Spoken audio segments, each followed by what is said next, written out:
We acquired Max a little over a year ago.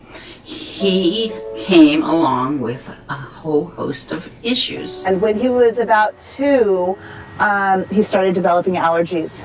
And he would come in, and here in his chest would be green and oozing. I was on my way coming into the office and I was crying. I thought, my gosh, I love her so much. This is our last time to travel together. And we kept going back to the doctor and back and back and back. And it was just getting, quite frankly, too expensive. And I was getting desperate. I mean, like I say, when Dr. Coughlin saw her after a long time, because I'd been going there, he just went, wow. And he didn't seriously know she was going to make it. I actually took Jakey thinking that I was going to put him down. I really did not think that there was any hope for Jake. But he said, we're going to give it this chance. We're going to change her diet. And he has been totally turned around. This dog not only loved her meals, but began to love life again. But he's happy, healthy now. That's all that changed, was just the change of the diet, and he's perfect. PaleoPet is how to safely feed a dog or a cat raw meats that are made safe with the addition of a probiotic. If you feed pet food, I'm going to see you as a veterinarian. I'm there for you. I'm going to have to clean your dog's teeth and your cat's teeth once a year. Your cat's going to have bladder problems and kidney disease, maybe diabetes. Has anybody ever heard of a diabetic lion in the wild or a diabetic hyena? There's no such thing. Bladder stones, there's no such things. We don't have yeast infections or anything like that in the wild.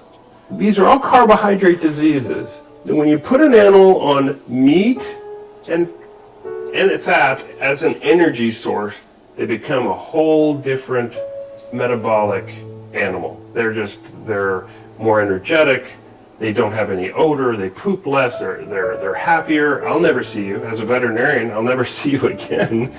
Go with the original source of energy that all dogs and cats evolved eating. Where does a wolf chew on corn or sweet potatoes or eat bread in the wild? What drives a dog and cat to hunt in the wild is fat.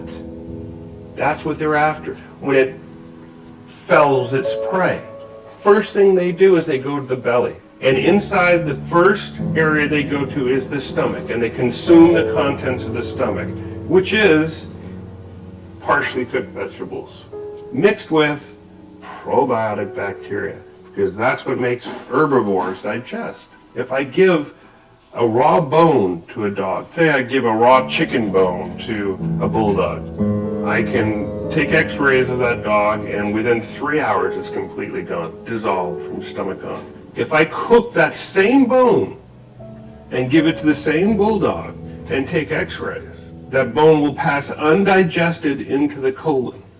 Fat is energy, not starch. For cats and dogs, fat is energy. How do we make fat safe to give? How do we do it?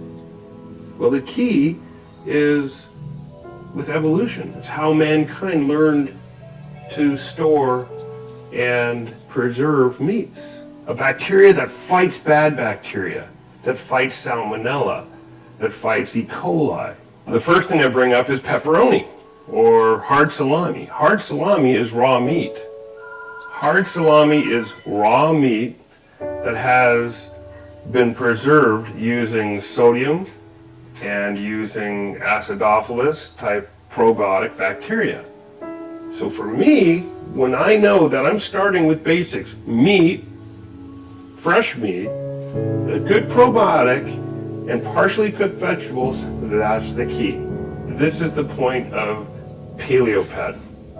Don't cook the meat. If you cook the meat, you're ruining the energy source. Energy is fat for dogs and cats, not starch. If you give them raw meat, a probiotic, and a vegetable, they're happy. Nothing can go wrong.